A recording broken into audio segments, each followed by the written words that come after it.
হাতটা পেছনের দিক থেকে বের হয়ে যাবে।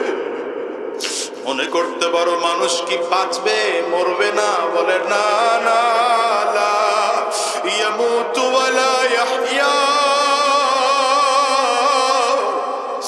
জাহান্নামী মানুষগুলো বাঁচবেও না, মরবেও না, মতো বাঁচতে পারবেও না, ঠিক মতো মরতেও পারবে না। আমল নামা যখন পিছনের রাস্তায় বের করে দেওয়া হবে, আল্লাহ তাআলা বলবে ওর আমল নামাটা এবার বাম হাতের মধ্যে দিয়ে দে। হাতটা পেছনে আমল নামা দিয়ে দেওয়া হলো। এবার আমার মালিক বলবেন ইকরা কিতাবাক কাফা বিনাফসিকাল ইয়াওমা আলাইকা হাসিবা। আল্লাহ এবার আমার মালিক বলবেন গোলাম রে, এবার তোর আমল নামা তুই নিজেই পড়ে পড়ে দেখ তোর কি শাস্তি হওয়া দরকার। ফেরেশতারা বলবেন আল্লাহ এই বান্দা কেমনে পড়বে? ওর হাত তো পেছনে, আমল নামা পেছনে, চোখ দুইটা সামনে, এই বান্দা পড়তে পারবে না। আল্লাহ বলবেন ওর ঘাটটারে মুসর দিয়ে পেছনে নিয়ে দে। ফেরেশতারা ঘাটটারে মোচড় দিয়া তো জোরে পেছন দিকে নিয়ে দেবে। আহারে গাড়ির রগগুলো টাস টাস টাস টাস করে ভেঙে যাবে। এই বান্দা আমল নামা পড়বে আর চিৎকার করে করে কাঁদবে, মা আগনা আন্নি মালিয়া হালাকা আন্নি সুলতানিয়া লা ইউগাদিরু সাগীরাতান ওয়ালা কাবীরাতান ইল্লা আহসাহা ওয়া ওয়াজাদু মা আমিলু হাদিরা। ওরে দুনিয়ার যুবক, আমল নামা যখন বাম হাতে দিয়ে পড়তে বলা হয়, বান্দা চিৎকার করবে আর বলবে কোথায় আমার সম্পদ, কোথায় আমার সম্মান, কোথায় আমার ক্ষমতা, কোথায় আমার বাড়ি, কোথায় আমার গাড়ি? আজকে আমার বাদশাহীও কোনো কাজে লাগলো না, আজকে আমার ক্ষমতাও কোনো কাজে লাগলো না। ওরে দুনিয়ার বাজার, আমল নামা এমন করে বাম হাতে দেওয়ার সাথে সাথে আমার মালিক বলবেন সারাফিলুহুম মিন কাতিরান। ফেরেশতারা এই জাহান্নামীটারে জাহান্নামের পোশাক পরাইয়া দে। আল্লাহ তাআলার বলতে দেরি হয়, কোরআনে আসছে তখন জাহান্নামের পায়জামা পরাইয়া দেওয়া হবে। পায়জামাটা হবে আগুনের পায়জামা। এত ভয়ঙ্কর, এত ভয়ঙ্কর। জাহান্নামের পায়জামার আগুনের তাপে পুরো শরীরের গোশতগুলো সিদ্ধ হয়ে যাবে, কলিজাটা পর্যন্ত সিদ্ধ হয়ে যাবে। আমার মালিক বলবেন আবার আগুনের জুতা পড়াইয়া দে। আগুনের জুতা পড়াইয়া দেওয়া হবে। এই আগুনের এত তাপ, আগুনের তাপের কারণে মাথার মগজগুলো টকবক করে করে ফুটতে থাকবে। আল্লাহ আমাদেরকে বাঁচায় দাও, আরে আল্লাহ আমাদেরকে হেফাজত করো। বান্দার আমল নামা এখন বান্দার মাথার মধ্যে জাহান্নামের টুপি পড়াইয়া দাও। ও যুবকরে, সহ্য করতে কি পারবা বলো? যদি সহ্য করতে না পারো, চোখে যদি পানি না আসে, কান্নার বান্দরে জোর করে করে কাঁদো আর আমার মালিকরে চিৎকার করে ডাকো আর বলো আল্লাহ,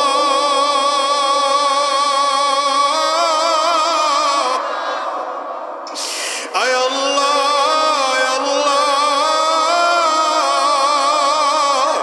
গুনাহগার বলে যদি তাড়াইয়া দাও, বেঈমান বলে যদি তাড়াইয়া দাও, মুনাফিক বলে যদি আমাদেরকে ফিরাইয়া দাও, আমরা কার দরবারে যাব গো মালিক? দুনিয়ার এক ভিক্ষুকের যদি এক দরবার থেকে তাড়াইয়া দেওয়া হয়, আরেক দরবারে গেলে কিছু পাওয়ার আশা করতে পারে, কিন্তু মালিক তোমার দরবার এত বড় দরবার, তোমার দরবার থেকে যদি একবার কাউরে তাড়াইয়া দাও, ওই বান্দার কারো কাছে যাওয়ার ক্ষমতা রাখে না। ওগো দয়ার মালিক, এবার বান্দা তাকাইয়া তাকাইয়া দেখবে আহারে মাথার দিক থেকে মাথার বাতের মারের মতো গড়িয়া মগজগুলো গলিয়া গলিয়া গলদেশ থেকে পেটের নারী ভুরুগুলো লইয়া পেছনের রাস্তা দিয়ে জমিনের মধ্যে পড়ে যাবে। বান্দা শুধু চিৎকার করবে আর চিৎকার করবে। এই জন্য বলে যাই রে যুবক, শয়তান তোমার আমার সামনে গুনাহটাকে বড় সাজাইয়া সাজাইয়া উপস্থাপন করে। আহারে গুনাহটা মজা দিয়া তোমার আমার সামনে উপস্থাপন করে। সাবধান, গুনাহের মজা পাইয়া গুনাহ করতে যাইও না, গুনাহের স্বাদ পাইয়া গুনাহ করতে যাইও না। সামনে ভয়ঙ্কর ওই আযাব। কয়দিন বাঁচবা এই দুনিয়ায় বলো? আজ আসো আগামী কালকে দুনিয়া থাকবো এমন কোনো গ্যারান্টি নাই। এই দুনিয়া আসার সিরিয়াল আছে, যাওয়ার কিন্তু কোনো সিরিয়াল নাই। এই দুনিয়া আসার সময় আগে দাদা আসে, তারপরে বাবা আসে, তারপরে সন্তান আসে। যাওয়ার সময় এমন হয় এই দুনিয়ায় দাদা থাকে, নাতি জমিন থেকে বিদায় হয়। বাবা দুনিয়ায় থাকে, সন্তান জমিন থেকে বিদায় হয়। ও বাজার এমন হয় কি হয় না? একটু আওয়াজ করে চিল্লা বলো। আজকের এই ময়দানটার দিকেও তাকাও, কত মানুষ যেন আছে গরিব নাই, কত মানুষ যেন আছে গরিব বাবা নাই, কত মানুষ যেন আছে সন্তান হারাইয়া পালাইল, কত মানুষ যেন আছে নিজের স্ত্রীকে হারাইয়া পালাইল, কত মানুষ যেন আমার আছে নিজের স্বামীকে হারাইয়া পালাইল। গত কয়েক বছর আগে আমি একবার মাদারীপুর এলাকায় গেলাম। পৌরসভার সাবেক মেয়র সাহেব আমার হাত ধরে কান্না করে দিয়েছে আর বলে, হুজুর আমার একটা বাচ্চা ওরে বড় আউশ করে ইঞ্জিনিয়ার বানাইছিল, বিদেশে ওর চাকরি হলো, কিন্তু আমার বাচ্চাটার আমি জমিনে বাঁচাইয়া রাখতে পারি না। আমার বাচ্চাটা জমিন থেকে বিদায়। একটাই মাত্র সন্তান, লোকটা বলে আর কাঁদে। এই মজলিসে এমন মানুষ খুঁজতে পাওয়া যাবে যাদেরও সন্তান জমিন থেকে বিদায় হয়ে গেছে, যাদের মা জমিন থেকে বিদায় হয়ে গেছে, যাদের বাবাও জমিন থেকে বিদায়। আমি তো প্রায় বলি বাজান, আমি আজাদের ঘরেও কিন্তু আমার মা নাই। আজকে আমার মাও জমিন থেকে বিদায়। যুবকরে এই মজলিসটার মধ্যে বাজান কার কার মা জমিনে নাই? হাতটা উঁচা করে আমার মালিকের একটু দেখাও। কার কার বাবা নাই? হাতটা উঁচা করে দেখাও বাজান, হাতগুলো তুলে রাখো, নামায় না। আমার যুবকেরা তাকিয়ে তাকিয়ে দেখবে মা হারা মানুষগুলোর চোখ দিয়ে কেমন করে পানি বের হয়।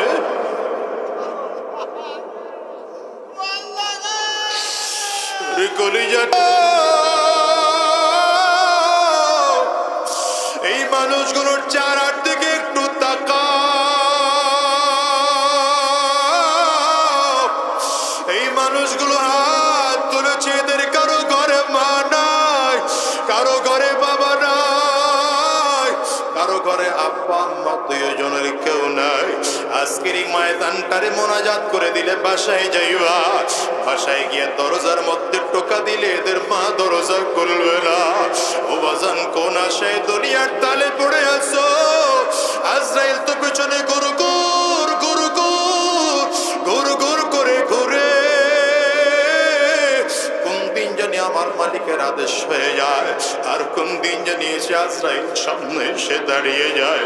গুনাহগারের সামনে যখন আজরাইল দাঁড়াবে, গুনাহগার তাকাইয়া দেখবে আজরাইলের পা দুইটা জমিনে, মাথাটা সাত আসমানের উপরে। এক হাত পৃথিবীর পূর্ব প্রান্তে, এক হাত পৃথিবীর পশ্চিম প্রান্তে। ও যুবক, চোখে পানি না আসলে কান্নার ভান ধরো, আর মৃত্যুর কথা একটা বারের জন্য স্মরণ করো।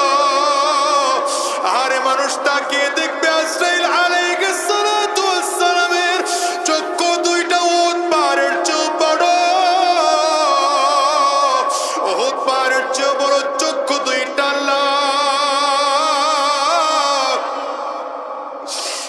প্রত্যেকটা পশমের গোড়ার থেকে মনে হয় যেন আগুনের ফুলকি বের হয়। আজরাইল আলাইহিস সালাতু ওয়াস সালামের এই ভয়ঙ্কর সূরত দেখে গুনাহগারের রূহটা শরীরের 360টা মুকামের মধ্যে দৌড়াবে, চক্ষুটা উল্টাইয়া যাবে। আজরাইল ভয়ঙ্কর সূরত নিয়ে সামনের দিকে আগাবে, হাতটা যখন বাড়াইবে রূহটা করুণ নজর দিয়ে তাকাইয়া থাকবে। আজরাইল আলাইহিস সালাতু ওয়াস সালাম গুনাহগারের রূহটার মধ্যে এত জোরে থাপা মারবে, কলিজার রগগুলো টাস টাস টাস টাস করে ছেড়ে যাবে। ওরে দুনিয়ার যুবক,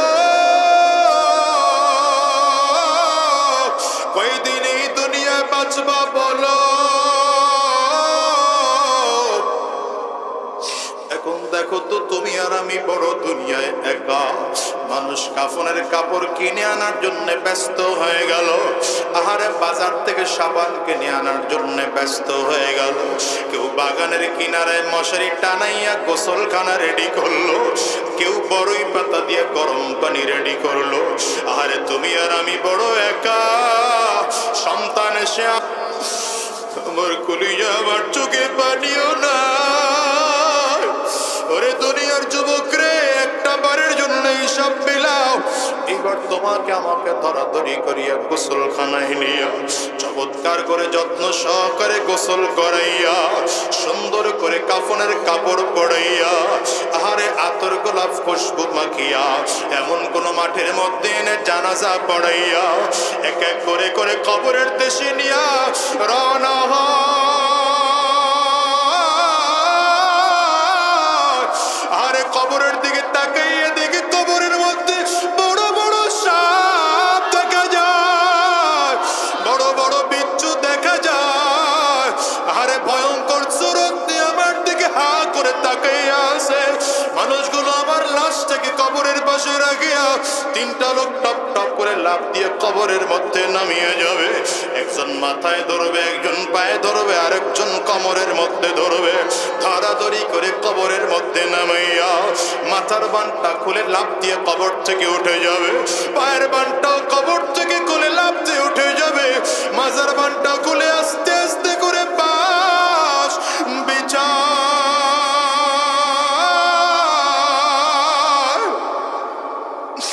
একের পর এক কলা পাতার চাটাই বিছায়। ধীরে ধীরে তোমার আমার খবরটা অন্ধকার। একের পর এক মাটির চাকাগুলো দায়ার বলে মিনহা খালাকনাকুম ওয়া ফিহা নুঈদুকুম ওয়া মিনহা নুখরিজুকুম তারাতান উখরা। আরে কোনদিন কি চিন্তা করেছো ওই কবর বড় ভয়ঙ্কর, ওই কবর বড় ভয়ঙ্কর। কবর বারবার করে ডাক দেয়, আনা বাইতুল যুলমা, আনা বাইতুল ওয়াহদা, আনা বাইতুত তুরাব। আমি বড় একাকীর ঘর, আমি বড় অন্ধকার ঘর। আমার কাছে সাথীও নাই, বাতিও নাই, দুনিয়ার কোনো কিছুই নাই। আমি শুধু চিনি আমল। যদি ভালো আমল করে আসতে পারো আমি কবর ভালো আচরণ করব। কবর বলে যদি ভালো আমল করে আসতে না পারো আমি কবর দুই দিকের মাটিগুলো একত্রিত হইয়া গুনাহগারের লাশটাকে এত জোরে চাপ মারব, এক পাজরের হার কিন্তু আরেক পাজরের মধ্যে নিয়ে পৌঁছাইয়া দেব।